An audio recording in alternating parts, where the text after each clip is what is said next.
아브라함이 하란 땅을 떠나면서 하나님께 약속을 받아요. 두 가지 약속을 받지 않습니까? 하나는 자녀에 대한 약속이에요. 또 하나는 땅에 대한 약속입니다. 이 자녀에 대한 약속은 아들 이삭을 낳으면서 성취가 되었죠. 근데 땅의 약속은 아직 성취가 되어 있지 않습니다. 아브라함이 가나안 땅에 정착하여 사라가 죽기까지 그 62년의 세월을 그곳에서 살면서 자기 땅 한 평도 없었습니다. 아비멜렉에게서 받은 우물을 제외하고는 이 아브라함이 소유하는 땅이 하나도 없었어요. 근데 오늘 말씀해 보니까 아브라함이 드디어 가나안 땅의 땅을 구입을 합니다. 단순히 아브라함이 가나안 땅에서 땅을 샀다라는 이야기로 끝나는 것이 아니라 이 이야기는 정말로 우리에게 던져주는 메시지가 많은 상징적인 의미를 가지고 있습니다. 약속의 땅에서 땅을 소유하는 이 이야기를 통해서 우리는 많은 것을 생각할 수가 있습니다. 세상의 권세가 판을 치고 있는 그 땅에 하나님의 권세가 펼쳐질 수 있는 발판이 마련되었다고 할까요? 아니면 어둠의 권세가 있는 그 땅에 빛의 권세가 들어올 수 있는 길이 열렸다고 할까요?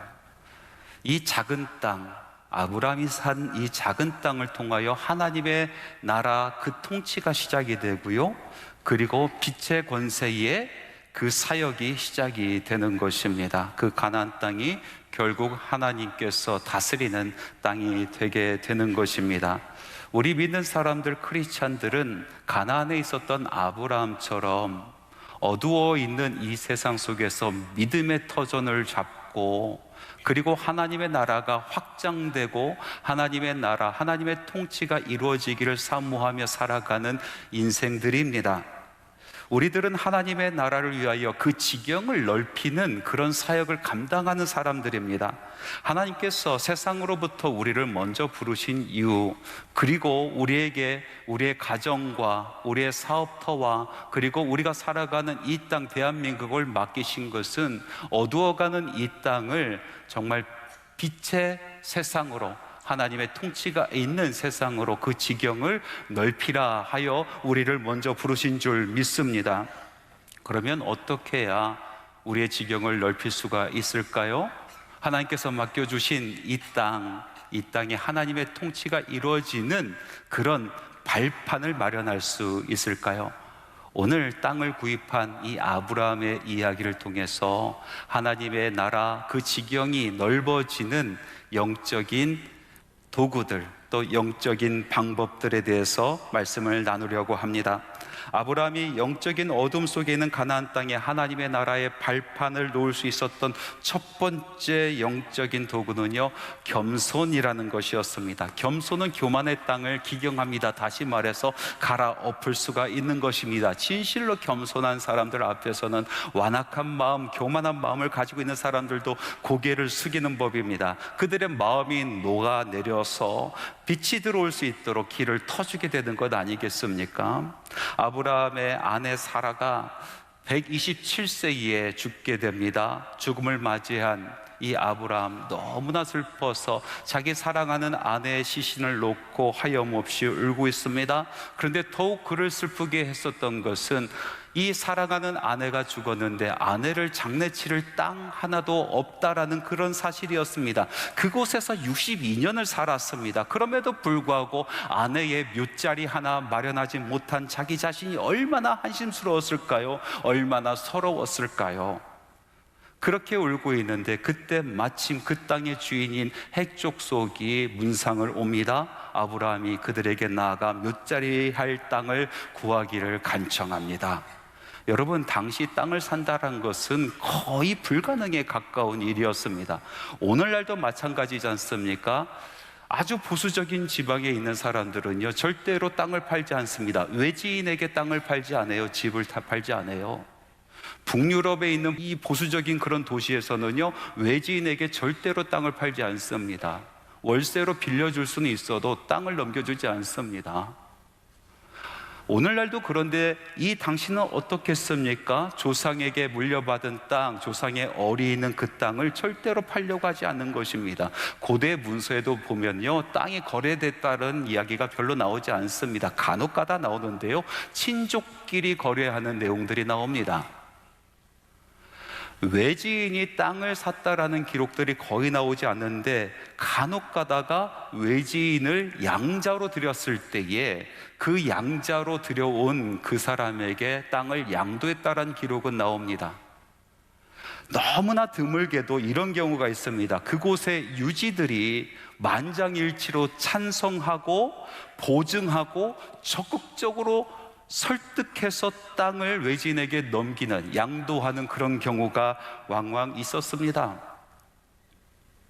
이 사람은 우리 가족과 같은 사람이다, 우리의 식구와 같은 사람입니다, 이 사람에게 땅을 넘겨줘도 괜찮습니다.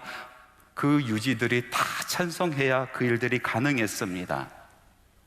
이방인으로 가나안 땅에 살고 있었던 아브라함에게 땅이 없었어요. 땅을 살 수 있는 기회가 없었습니다.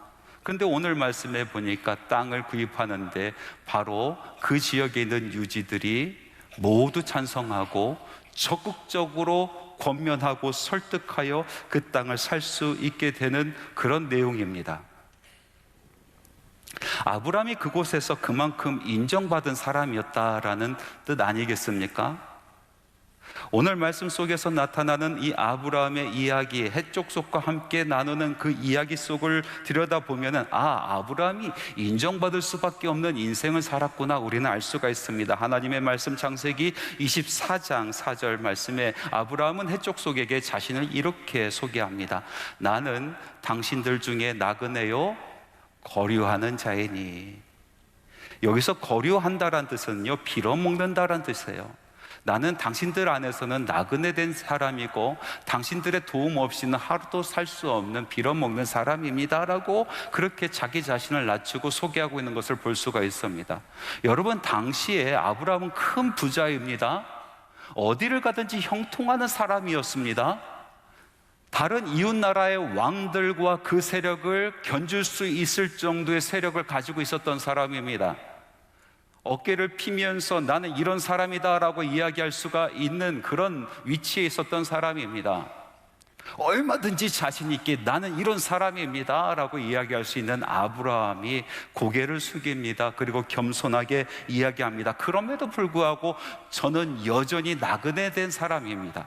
그럼에도 불구하고 저는 여전히 여러분께 빌어먹는 그런 존재입니다 라고 이야기하고 있는 것입니다. 이렇게 겸손하게 다가오는 아브라함을 보고 헷사람은 이렇게 반응합니다. 그 다음에 있는 말씀 23장 6절 전반부의 말씀입니다. 내 주여 들으소서, 당신은 우리 가운데 있는 하나님이 세우신 지도자이시니. 그런 말 하지 마십시오. 당신이 빌어먹는 사람이라고 이야기하지 마십시오. 당신은 하나님께서 우리 가운데 세우신 지도자입니다 라고 이야기하고 있습니다. 다른 사본을 보니까 이렇게 되어 있습니다. 하나님께서 세우신 우리 왕입니다 라고 이야기하고 있습니다. 당신은 하나님께서 우리를 위하여 세우신 우리의 왕입니다 라고 인정하고 있는 것입니다. 여기서 아주 중요한 사실이 하나 있는데 우리가 주의하여 볼 것입니다. 아브라함의 겸손 앞에서 그들이 하나님에 대한 고백을 하고 있다는 것입니다. 이 당시 헷 사람들은요, 하나님을 알지 못하는 사람입니다. 하나님의 뜻과 상관없이 살아가는 사람들이었습니다. 오히려 하나님 뜻과 반대되는 인생을 살아가는 사람들 아니겠습니까? 하나님을 전혀 알지도 못했던 사람, 하나님의 뜻과 상관없이 살아가는 이 사람들 입속에서 아브라함의 겸손을 통하여 그들이 하나님을 보기 시작합니다. 하나님을 고백하기 시작합니다. 하나님께서 우리에게 주신, 우리에게 세우신 왕이다라고 이야기하는 것입니다. 아브라함의 겸손을 통하여 벌어지는 사건들입니다. 여러분, 사람이 겸손하다고 하여 그 겸손을 보고 하나님을 찾는 사람들이 어디 있겠습니까? 제 주변에도 많은 사람들이 있는데, 어떤 사람은 자기가 한 작은 일을 자꾸 떠벌리려고 하는 그런 사람들이 있는가 하면은 정말로 겸손한 사람들이 있습니다. 예수 믿는 사람들이 아닌데도 불구하고 참 겸손한 사람들이 있습니다. 목사인 제가 봐도 너무나 겸손해서 제 머리가 조아릴 정도로 겸손한 사람들이 있어요. 그런데 그 겸손한 사람들을 보면서 저 사람 참 됐다, 저 사람 참 겸손하다, 이런 이야기를 하지, 그 겸손을 보고 하나님을 보지는 않습니다. 그 겸손을 보고 하나님을 찬양하지 않습니다. 하나님을 인정하지는 않습니다. 그런데 어떤 겸손은요, 하나님을 드러내는 겸손이 있다라는 것입니다. 그 겸손을 통하여 하나님을 바라보게 하는 겸손이 있다라는 것입니다. 북미 땅에 청교도의 신앙의 뿌리를 내린 조나단 에드워드 목사님이 계십니다. 이 조나단 에드워드 목사님이 여러 책을 쓰셨는데 그 중에서 참된 겸손이라는 책이 있어요. 이 참된 겸손에서 에드워드 목사님은 겸손을 두 종류로 나누고 있습니다. 율법적인 겸손과 복음적인 겸손입니다. 율법적인 겸손은 무엇입니까? 자기가 의지를 가지고 결단하여 자기의 행동을 절제하여 겸손하는, 그래서 그 겸손이 자연스럽게 자기의 몸에 배게 하는 그런 겸손이라는 것입니다. 그 겸손을 보고 사람들이 그 사람을 칭찬합니다. 그 사람 됐다라고 얘기합니다. 그러나 그 겸손을 보고 하나님을 보지는 않는다라는 얘기입니다. 반면에 복음적인 겸손이 있다라는 것이죠. 그 겸손은 하나님 앞에 나아가 엎드리는 겸손입니다. 내 인생 가운데 하나님 없이는 저는 살 수 없는 존재입니다. 하나님, 저는 아무것도 아닌 존재입니다 하면서 엎드리는 겸손입니다. 자기의 심령을 십자가 앞에, 하나님 앞에 완전히 깨뜨리는 그런 겸손입니다. 여러분 기억하시죠? 값비싼 향유를 예수님 발 앞에 깨뜨렸었던 그 여인처럼 자기 심령을 하나님 앞에 완전히 깨뜨리는 사람, 십자가 밑에 완전히 깨뜨리는 사람, 그 향유가 깨짐으로 말미암아 그 방 안에 아름다운 향기가 가득했었던 것처럼 예수 그리스도 앞에, 십자가 앞에, 하나님 앞에 자기 심령을 완전히 깨뜨린 그 복음적인 겸손의 향기가 그 땅을 진동하게 되는 것입니다. 사방에 퍼져나가게 되는 것입니다. 그 향기를 맡고 사람들이 하나님을 알기 시작합니다. 하나님을 보기 시작합니다. 하나님을 고백하는 것입니다. 오늘 아브라함이 보인 겸손은 단순히 나는 이런 사람입니다라고 이야기하는 율법적인 겸손이 아니라 62년 동안 가나안 땅에 살면서 그가 하나님 앞에 엎드려지고 또 엎드려지고 고백하고 또 고백하며 나는 하나님 없이 살 수 없는 존재입니다. 하나님께서 나를 붙들어 주셔야 내가 살 수 있나이다 고백하며 자기 심령을 깨뜨림으로 나오는 그런 겸손인 것입니다. 그 삶을 보았습니다. 햇사람들은 그것을 목격하였습니다. 그래서 그가 믿는 하나님을 보는 것입니다. 그리고 하나님을 알지 못하는 그 사람들의 입에서 당신은 하나님께서 우리를 위하여 세우신 왕입니다 라고 고백하게 되는 것입니다. 이렇게 고백하며 이 지역의 유지들이 마음이 녹아내리기 시작합니다. 그리고 그 어두움의 땅에 빛의 씨앗이 심어지기를 자리를 마련하는 것입니다. 두 번째로 아브라함이 어둠에 짙은 이 가나안 땅에 하나님의 나라의 권세의 발판을 놓았었던, 다시 말해서 지경을 넓게 했었던 영적인 그런 힘은요, 바로 보상이라는 것이에요. 겸손의 왕처럼 햇사람에게 고개를 숙이고 다가가면서 눈물 어린 읍소를 하고 있는 이 아브라함의 요청을 헷족 속의 유지들이 듣습니다. 그리고 이렇게 이야기를 합니다. 창세기 23장 6절 후반부의 말씀인데요, 우리 같이 한번 읽어봅시다. 우리의 묘실 중에서 좋은 것을 택하여 당신의 죽은 자를 장사하소서. 우리 중에서 자기 묘실에 당신의 죽은 자 장사함을 금할 자가 없으리이다. 우리에게 묘지가 아주 많이 있습니다. 많은 사람들이 묘지를 가지고 있는데 그 중에서 하나를 택하십시오. 그럼 우리가 그 묘지를 공짜로 내어주겠습니다 라고 이야기하는 거예요. 그런데 아브라함은 이 제안을 거절합니다. 그 제안을 받지 않고 다시 몸을 구부리고 이야기합니다. 평소에 보아두었던 그런 땅인 것 같습니다. 에브론이 소유하고 있는 굴이 있는 그 밭을 제가 사겠습니다. 여러분, 그런데요, 그 자리에 에브론이 있었어요. 빼도 박도 못하는 거예요. 상황이. 유지들이 다 모여서 땅을 허락하겠다라고, 빌려주겠다라고 얘기했는데 아브라함이 나와서 에브론 그 땅을 하필이면 콕 집어서 내가 그 땅을 사겠다고 하니 에브론이 어떻게 하겠습니까? 빼도 박도 못하죠. 그래서 뭐라고 얘기합니까? 공짜로 드릴 테니까 가져가십시오 라고 얘기합니다. 본심이었을까요? 그게 본심이었을까요? 의심스럽습니다. 여러분, 공짜로 얻게 되면요, 나중에 세월이 지나서 그거 다시 달라고 하면 줘야 되는 거 아니겠어요? 주지 아니하면 분쟁이, 또 전쟁이 벌어지는 것 아니겠습니까? 불부듯 뻔합니다. 그래서 아브라함은 그 제안도 거절하고 끝끝내 그 밭을 사겠다고 하는 것입니다. 그러자 이 에브론이 결국 자신의 본심을 드러내는 것입니다. 에브론의 본심을 한번 읽어볼까요? 내 주여, 내 말을 들으소서. 땅값은 은 400세겔이나 그것이 나와 당신 사이에 무슨 문제가 되리까?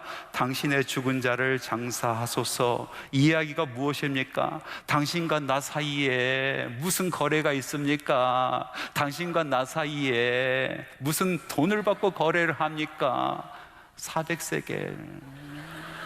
그 400세겔인데 무슨 거래를 합니까? 이런 얘기예요. 이것은 무슨 뜻입니까? 팔고 싶지 않다란 얘기예요. 400세겔 주면은 내가 한번 생각해 보겠다란 얘기 아니겠어요?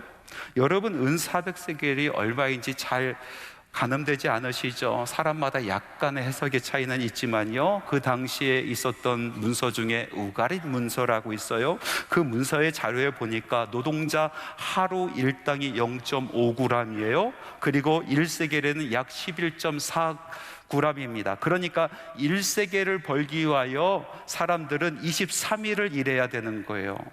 계산해 보면 400세겔을 위해서는요 9,200일을 일해야 됩니다. 30년 동안 일해야 되는 거예요.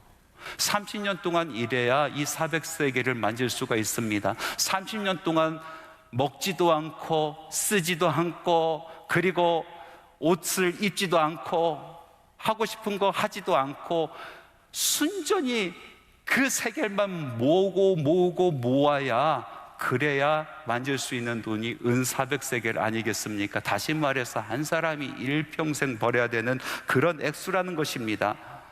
엄청난 액수를 불러대는 겁니다. 팔지 않겠다란 얘기예요. 성경에 보면 또 다른 이야기들 있지 않습니까? 밭을 사는 그런 이야기들입니다. 예레미야 선지자가 하나님의 명령을 따라서 자기 친척에게 밭을 사는데 은 17세겔에 밭을 삽니다. 그러니까 이 은 17세겔에 23배를 부르고 있는 거예요. 다윗이 하나님의 성전, 이 거룩한 성전을 짓기 위하여 터를 사는데 은 50세겔을 주었어요. 그것의 8배를 지금 에그론이 부르고 있는 것이에요. 팔지 않겠다는 거예요. 파고 싶지 않다는 거예요. 살 테면 사보라는 것입니다. 이만큼 가치를 낼 자신이 있느냐, 그만큼 배포가 있느냐, 배짱이 있느냐, 한번 살 테면 사봐라, 이런 얘기 아니겠습니까? 여러분은 어떻게 하겠습니까? 뒤로 물러나가겠습니까? 아니면 아까처럼 그냥 공짜로 좀 주시면 안 되겠어요? 이런 얘기 하시겠습니까? 아브라함 오늘 말씀에 보니까 그 제안을 받아들이고 그 땅을 사냅니다. 어둠의 땅, 우리 하나님께서 약속하셨는데 어둠이 지배하고 있는 그 땅을 내가 이만큼 가치를 주고서라도 사겠다라는 의지 아니겠습니까? 저는 이 말씀을 읽으면서 제 자신이 참 많이 부끄러워졌습니다. 나는 한 영혼을 위해서 얼마나 많은 가치를 하고 있는가? 나는 교회를 위해서 얼마나 많은 값을 치를 준비가 되었는가 돌아보고 또 돌아봤을 때 참으로 부끄러웠습니다. 여러분, 사탄 마귀는 쉽게 우리에게 내어주지 않습니다. 호락호락 자신들이 점령하고 있는 땅을 내어주지 않습니다. 야, 이거 내놔, 예수 그리스도의 이름으로 명하노니 사탄아 이거 내놔라 하면은요 아이고 하면서 내놓지 않는단 말이죠. 바울이 에베소에서 두란노 서원에 들어가서 복음의 말씀을 전했을 때 엄청난 기적이 일어났어요. 이적이 일어났어요. 복음의 말씀으로 인생이 뒤집어지고요, 그리고 예수 그리스도의 이름으로 선포했을 때 병든 자들이 낫기 시작하고 귀신들이 쫓겨나가는 역사들이 일어났단 말이죠. 그 현장에 한 청년이 있었어요. 제사장의 아들이었습니다. 청년이 이 사도 바울이 선포하는 말씀도 들어보고 하는 사역들을 보니까 참 만만해 보이거든요. 할 수 있을 것 같았어요. 복음이라는 거 매일같이 들어보니까 그 얘기가 그 얘기예요. 자기도 얼마든지 이야기할 수 있을 것 같았습니다. 예수 그리스도의 이름으로 그냥 명령하니까 귀신들이 막 나가고 병이 고쳐지는 거 자기도 얼마든지 할 수 있을 거라고 생각이 들었어요. 그래서 사도 바울 흉내를 내지 않습니까? 귀신 들린 사람을 앞에 세우고 이야기합니다. 내가 예수 그리스도의 이름으로 내게 명하노니 더러운 귀신아 나갈지어다. 귀신이 어떻게 됩니까?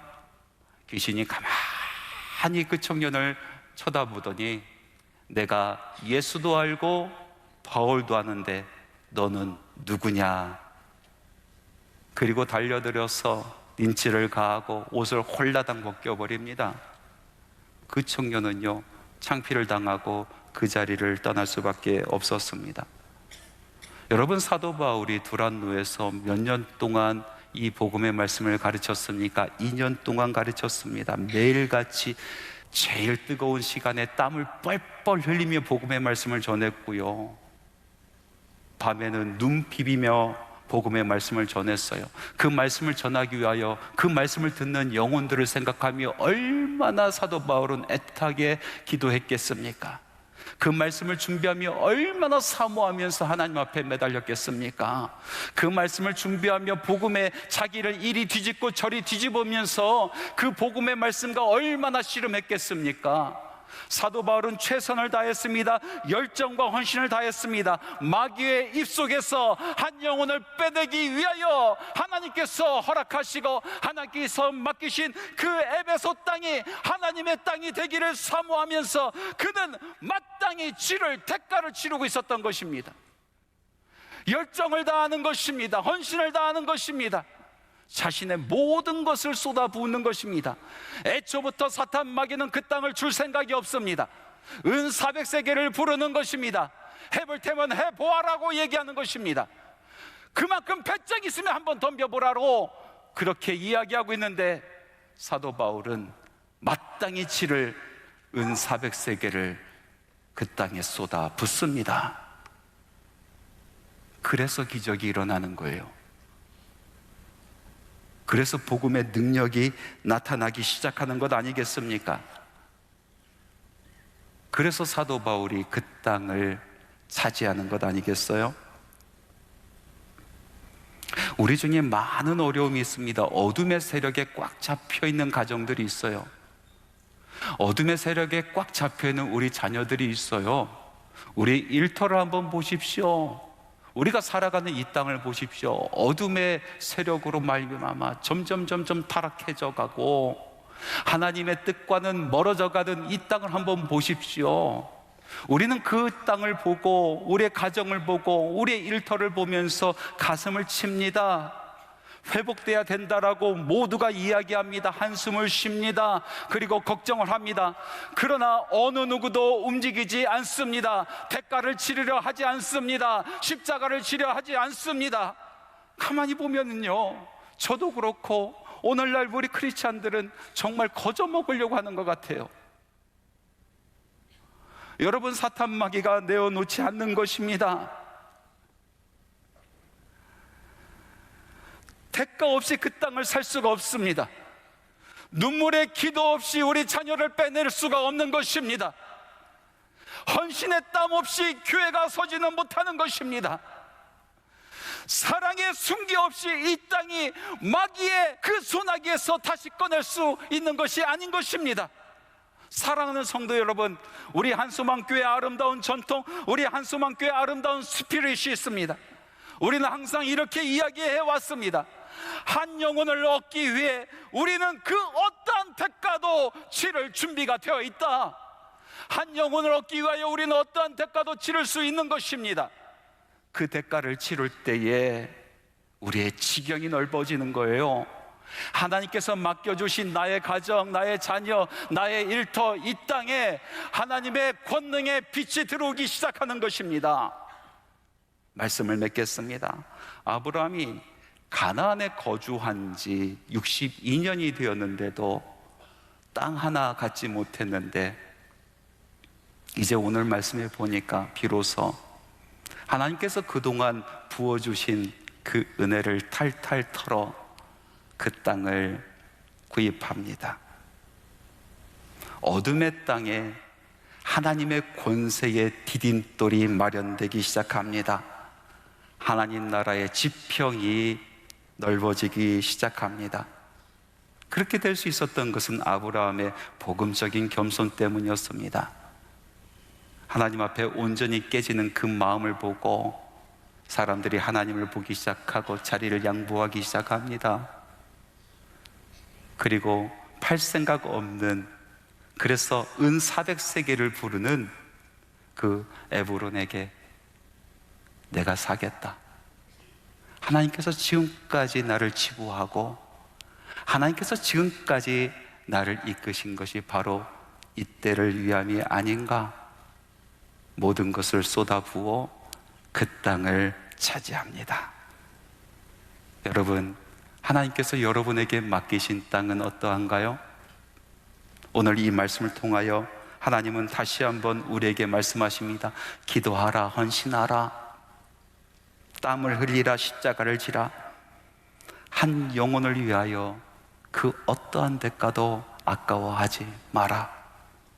주께서 맡기신 이 땅에 하나님 나라의 권세가, 그 지평이 넓어지는 은혜가 저와 여러분 가운데 있기를 간절히 바랍니다. 예수 그리스도의 은혜와 하나님의 사랑하심과 성령님의 교통내주 충만 역사 동행하심이 우리 하나님께 예배하고 주님께서 주신 그 말씀 부여잡고 세상으로 나아가 우리 하나님께서 허락하신 이 땅, 하나님의 거룩한 땅 되기를 소원하며 헌신하기를 다짐하는 주님의 사랑하는 자녀들의 발걸음 위에, 가정 위에 하는 모든 사역 위에 지금부터 영원토록 함께 하시기를 간절히 축원하옵나이다.